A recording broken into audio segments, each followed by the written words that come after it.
All right, me. It is the Monday before Thanksgiving, and during my planning period today, as well as right after school, I finished reading Siren by Kateri Lanthier. I'm not sure if that's how you pronounce it, but she is Canadian, I believe French Canadian. So that's my best guess.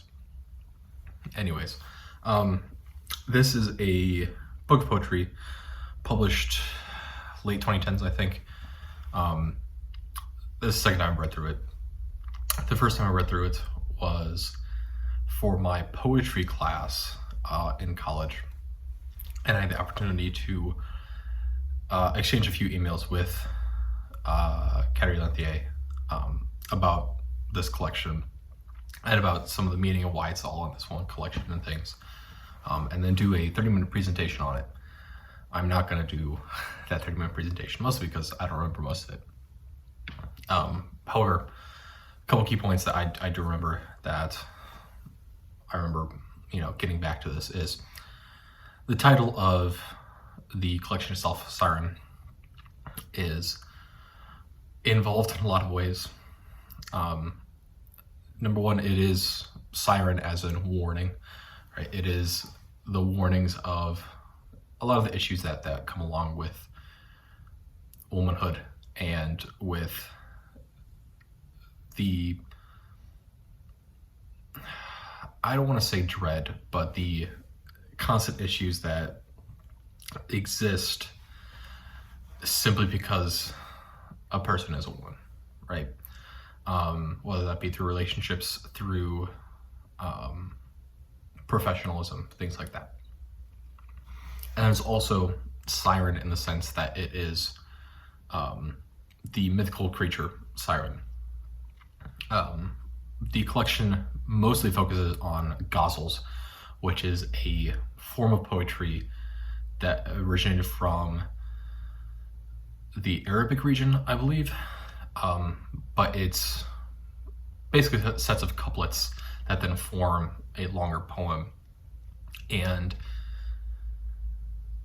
it's a style that was usually intended for like courtship and dating and amorousship.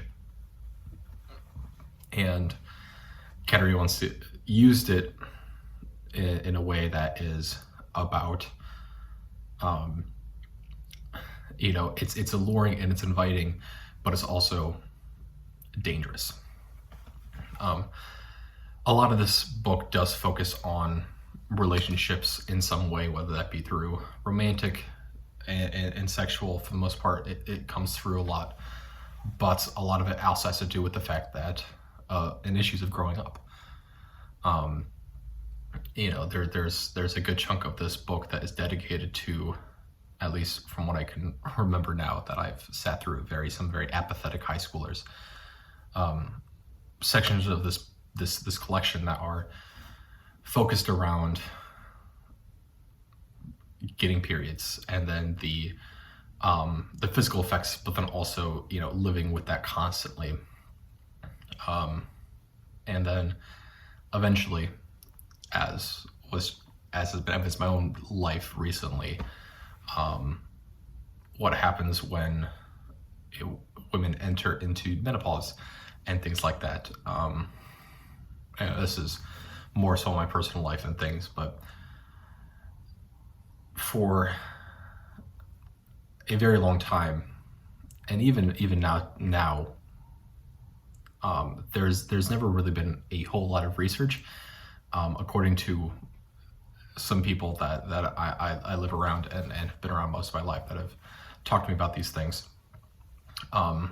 is that a lot of the research and things hasn't actually been done. It's a lot of hearsay, and it's a lot of, all right, we're going to figure it out as it goes along, but there's not any sort of, not a lot of actual dedicated research to it. And so it fucks people up in a way.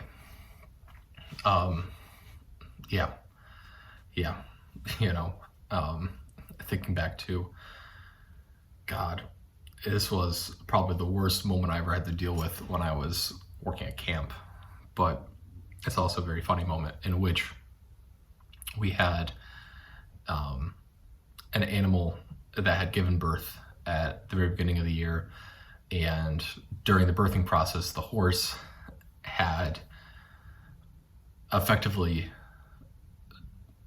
from my understanding, from what I was told, the uterus had shifted in the horse, right? And there was a young camper there who was maybe 12 years old that was there during like the first week when this had happened, and had overheard this. She then came back later in the year and told that story to the next group of campers that was going riding horses. And this was a point in time in which I had to step up and was like second in charge of the horse area at this point because of, you know, injuries and sickness and whatnot. And so I was stuck in a barn with a whole bunch of 12, 13, 14-year-old girls that had just heard that it was possible for their uterus to be moved and dislodged during birth. And I had to talk them down off that ledge to not let them be scared of their bodies, right? Which is a weird thing to do. And I feel like I've talked about this story before, but it's a moment that is in hindsight very funny, but in the moment was a very terrifying moment of, I have to broach and talk about this subject, but because I don't want these girls to be scared of their body, right? Which is a horrible, horrible thing that I never want anyone to feel, is that they're afraid of the fact that they exist, right? Anyways, that's that. That's a whole other tangent. But the collection, right, it focuses a lot on womanhood, with some focus on just the fact, you know, the issues that women deal with, as well as, you know, relationship things and whatnot. Yeah. I'm trying to think, is there anything? I struggle to find a lot of things to say about poems right now, and I don't know why. This has happened with the last couple poetry books I've read.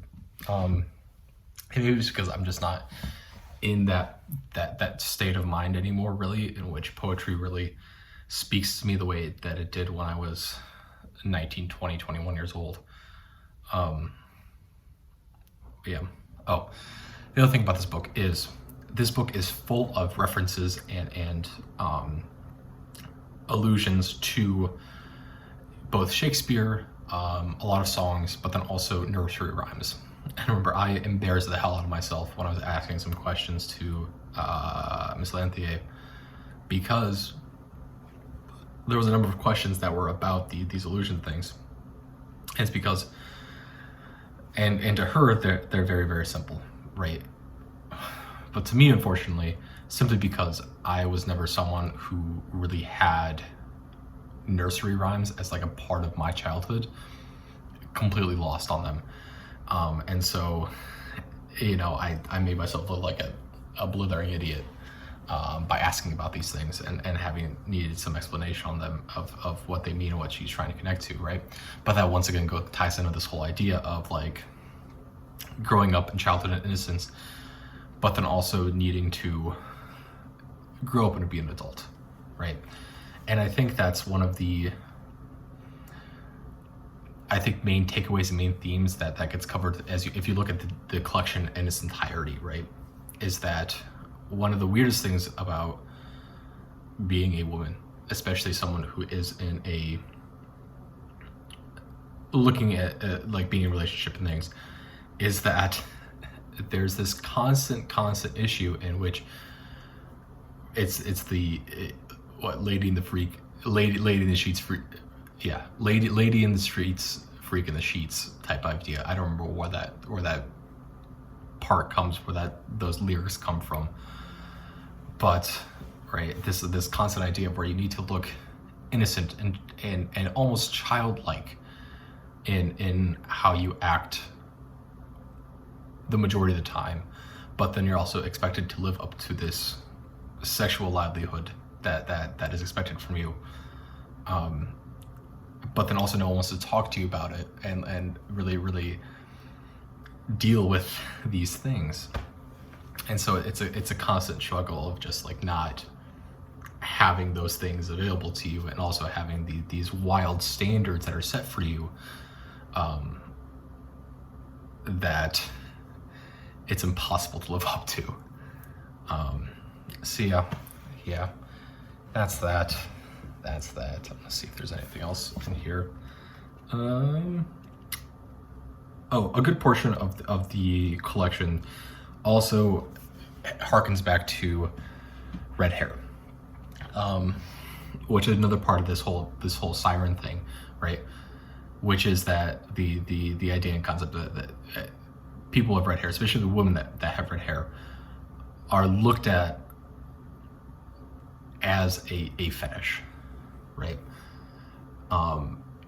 And that is something that you still see constantly every single day, is that this small pigmentation change, right, is becomes a fetish. And what you see a lot of, at least what I've seen working with teenagers and young adults, is that it becomes the Siren effect of where, in order to either express individuality but also express this independent sexuality thing, is that people will dye their hair red, right? That's not like an uncommon practice or thing.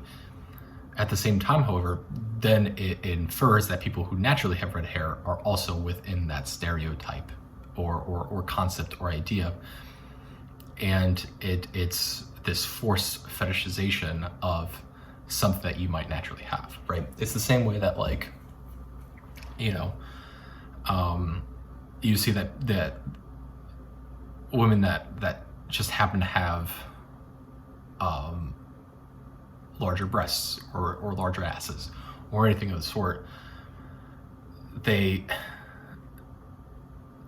get immediately sexualized simply because it's something that they have, right? And that's a huge struggle, right? And there's nothing that, it's not on the woman's fault, right? It's not their fault that they're naturally this way, but unfortunately they get, you know, dress coded a lot. If we're in a school setting, they get sent to HR a lot more for being provocative simply because they exist, right? And that is a struggle that is so far detached from anything that I can even think about or compare to when it comes to like men's health, men's sexuality, right? I just don't have anything that even comes close to mind in terms of that. So that's kind of out there. But yeah, that's that. That's Kateri, Lanthier, Siren. Very, very good collection. A lot of it went over my head the first time I ever read this, but now that I've got some more explanation, a lot more enjoyable. So yeah, that's that.